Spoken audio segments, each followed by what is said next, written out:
भारत के अंदर राजस्थान है। राजस्थान में श्रीगंगानगर नाम की जगह है।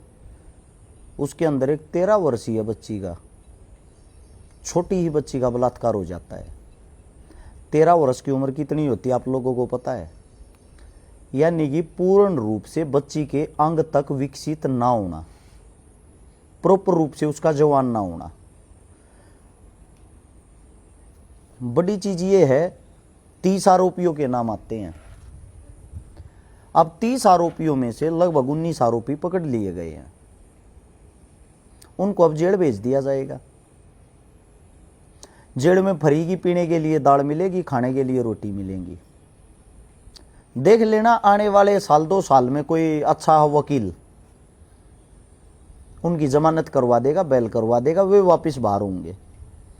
उनके हौसले और ज्यादा बुलंद हो जाएंगे। आने वाले वक्त में फिर बलात्कार करेंगे वो। भारत एक ऐसी जगह है, 24 घंटे के अंदर बहुत सारे बलात्कार हो जाते हैं। हर 24 घंटे के अंदर की बातें हैं ये। आंकड़े उठाओगे, रिकॉर्ड उठाओगे, बहुत सारे बलात्कार तो ऐसे हैं जिनकी रिपोर्ट थाने तक जाती ही नहीं। सोचने का विषय ये है, क्या किसी एमपी एमएलए ने कोई धरना प्रदर्शन कराया, चाहे वो किसी भी पार्टी का हो? क्या किसी एमपी एमएलए ने उस बेटी के लिए न्याय की मांग उठाई? इसका मतलब ये जो अपराध हैं, ये पक्ष हो या विपक्ष हो, उनके लिए जरा ही चीजें हैं, हर रोज होती रहती हैं। दुख दर्द इस बात का है, ये बताया जाता है जो भी नाबालिग बच्ची होगी या जिसके साथ बलात्कार हुआ होगा, उसकी पहचान को और उसकी शक्ल को छुपाया जाता है। अगर उसकी पहचान और उसकी शक्ल हम दिखाते हैं तो हम भी बराबर के दोषी हैं। कल उस बेटी की शादी भी होनी है, उसे शादी करेगा कौन अगर आप उसको मशहूर कर दे हुए?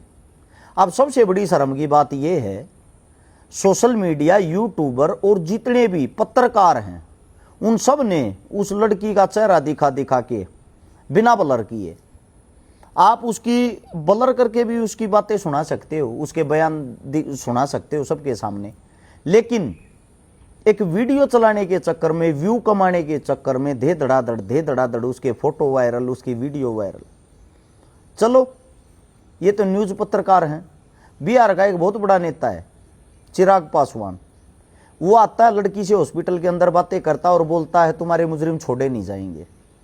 एक रील बनाने के चक्कर में वो तक उस लड़की के फेस को ब्लर नहीं करता। ये है भारत। यहां रोड के ऊपर लाश मरी पड़ी हो, सबको व्यू और लाइक और फॉलोवर चाहिए, कोई मतलब नहीं अब ये मरेगी या बचेगी या क्या होगा क्या नहीं होगा, राम जाने। अब इसके विपरीत बात आती है न्याय की। 2019 में जंतर मंतर पे पोक्सो एक्ट को लेके, जो पोक्सो एक्ट बनाया गया, लागू किया गया 2019 में, उसके लिए 7 आंदोलन खुद मैंने किए थे। जिसमें से एक 2.5 साल की बेटी थी, टप्पल कांड हुआ था ट्विंकल शर्मा नाम की। आप बोलोगे नाम आप क्यों उजागर कर रहे हो? वो मर चुकी है, मृत्यु हो चुकी उसकी, जिसका जिक्र हम करें वो इस दुनिया के अंदर नहीं है, तो उसकी कोई पहचान ही नहीं रही आने वाले टाइम में, इसीलिए उसका नाम बोला जाता है।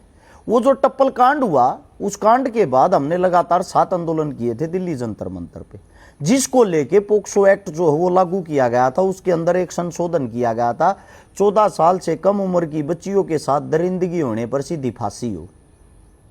मैं आज ये पूछना चाहता हूं आप लोगों से, फांसी हुई कितने लोगों को है? श्रीगंगानगर के अंदर जहां की भी ये बेटी थी, उसके अड़ोसी पड़ोसी गांव के आदमी, उस जिले के आदमी, इस बेटी को न्याय दिलाने के लिए कितने एक आदमी इकट्ठे हुए हैं, कितने एक आदमियों ने धरना किया है? क्या आप लोगों को नहीं लगता जब एक कानून बना रखा फांसी का, 13 साल की एक बेटी के साथ बलात्कार हुआ है, स्वयं वो अपने मुख से इन बातों को बता रही है, तो उन आदमियों को जेल में डाला किस लिए जाता है? क्या सरेआम रोड के ऊपर, चौराहे के ऊपर खड़ा करके 29 आदमियों को गुप्तांग काट दिए जाएं? जीवन में कोई बलात्कार करने की सोचेगा? या उन 29 आदमियों को ऑन द स्पॉट गोली मार दी जाए, एनकाउंटर कर दिया जाए? क्या कोई आगे बलात्कार करने की सोचेगा?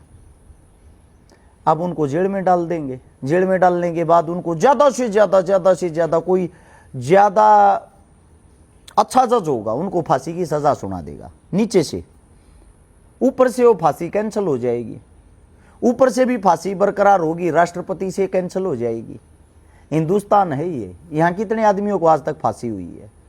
अब सोचने का विषय ये है, पुलिस प्रशासन और सरकार एक आम आदमी को, जैसे कि भरत तिवारी नाम का आदमी था जो क्रिमिनल नहीं था, जिसका क्राइम का रिकॉर्ड नहीं था, एक समाज सेवी था, सोशल वर्कर था, उसको मानसिक रोगी बता के उसका एनकाउंटर कर सकते हैं, जिनकी गोलियों का हिसाब किसी को नहीं देना, तो क्या इन 300 का एनकाउंटर नहीं कर सकते थे? मामूली सी बात पे किसी की गाड़ी पलटाकर दिखाकर उसका एनकाउंटर कर सकते हैं, क्या इन बलात्कारियों का एनकाउंटर नहीं हो सकता? हर जगह जहां भी आप जाते हो, अगर एक CIA के, SIT के, STF के इंचार्ज यानी कि इंस्पेक्टर को कोई क्रिमिनल जब रड़क जाता है ना, कोई ना कोई बहाना बना के उसका भी एनकाउंटर कर दिया जाता है। ये पावर होती है कि इंस्पेक्टर की। तो क्या पूरी राजस्थान सरकार की इतनी पावर नहीं कि इन 300 आरोपियों का एनकाउंटर किया जाए? भजनलाल सरकार को, बीजेपी सरकार को मैं एक बात कहना चाहता हूं, हमेशा हमेशा के लिए आप अमर हो जाओगे। आपकी सरकार की बहुत बड़ी वाहवाही होगी, आपका एक सबसे बड़ा फैसला माना जाएगा, दुश्मन भी आपकी तारीफ करेगा। मेरी आपसे पर्सनली तौर पे यह विनती है, इन 300 बंदों का एनकाउंटर किया जाए, सीधा इनको तड़पा तड़पा के मारा जाए। मैं गारंटी देता हूं, भारत के अंदर बलात्कार होने का जो एक रेशियो है वो 100 में से गिर के मात्र 5% रह जाएगा। इतना डर बन जाएगा। जब तक सख्त कानून नहीं होगा किसी चीज का कोई समाधान नहीं होगा। और मैं गंगानगर के वासियों को एक बात कहना चाहूंगा, वहां के आस पड़ोस के जितने गांव, गोहांड, जिले, तहसील जो भी है, ये बोला जाता है बेटी सबकी साजली होती है। अब साजली बेटी का अगर बलात्कार किया जाता है, उसके ऊपर भी आप लोगों का खून नहीं खोलता है? आप लोग एक वोट के लिए, चुनाव के लिए, दुनिया भर की चीजों के लिए धरने प्रदर्शन करते हो, आंदोलन करते हो, तो क्या एक बेटी के लिए आंदोलन नहीं कर सकते? अगर इसमें बात आती है मेरी हर्ष चिकारा की, इन चीजों को लेके अकेले 2019 में जंतर मंतर पे 57 आंदोलन किए थे। 57 में से 7 आंदोलन सिर्फ और सिर्फ बलात्कार को लेके थे। लेकिन हमारे जैसों को माना जाता ये तो सरकार के विरोधी आदमी, इनका और कोई काम नहीं है। इसीलिए आपकी ये बातें सुन के, आप लोगों के ये मतलब इस टाइप की कंट्रोवर्सी सुन के अपनी आत्मा यहां तक भर गई है। कौन मरता है, कौन नहीं मरता, देश में क्या चल रहा है, क्यों चल रहा है, कैसे चल रहा है, उन चीजों से हमने अपनी दूरी बना ली है। अपने घर का नाश हमने कर लिया, अपनी जेब से तेल हम लगाते, दुनिया भर के जगह पे वहां उनके घर जाना, उनके घर जाके उनकी आवाज उठाना, अपने परिवार को छोड़ना, 24 घंटे के मौत के मुंह में रहना, इतनी बड़ी सरकार को अपना दुश्मन बनाना, ये कार्य पिछले 14 साल से मैं कर रहा था। लेकिन अपनी आत्मा यहां तक भर गई है। क्या चल रहा है क्या नहीं, कोई फर्क नहीं पड़ता। लेकिन दुख आता है एक ऐसी बेटी पे, जिस बेटी का मजाक बना दिया है, उसको एक गुड्डी बना दिया है। गुड़िया, खेलने वाली गुड़िया होती है ना, कोई भी उसके हॉस्पिटल में जाता है, उसके साथ रील बनाता है, रील बना के घेरता है। चिराग पासवान एक बहुत बड़ा चेहरा है, हिम्मत और ताकत हम जब मानते हैं आपकी।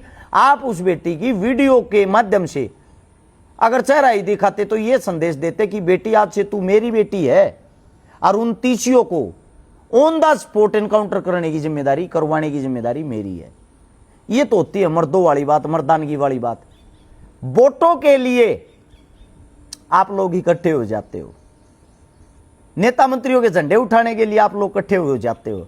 क्या अपनी एक बेटी को न्याय दिलाने के लिए आप लोग इकट्ठे नहीं हो सकते? थू है ऐसी जनता पे, अपनी आत्मा भर चुकी है। इतना ही कहना चाहूंगा इन बहन बेटियों को, बलात्कार से बचना है, अपने साथ में एक हथियार रखा करो। उस हथियार से अगर आपके साथ कोई घटना होती है, या तो सीधा अगले का गला काट दो।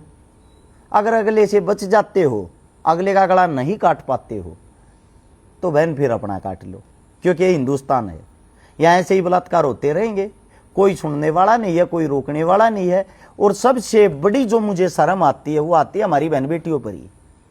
जब एक बेटी का बलात्कार हो जाता तो बाकी बेटियां बैठ के देखती, आवाज नहीं उठाती।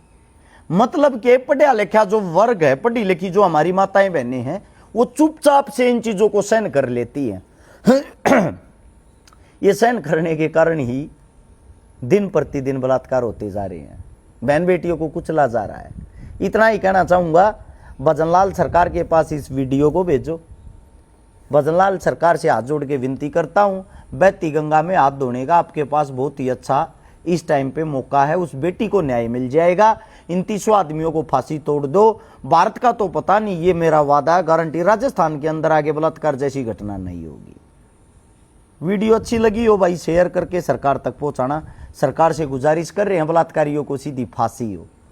सभी को धन्यवाद। जय हिंद।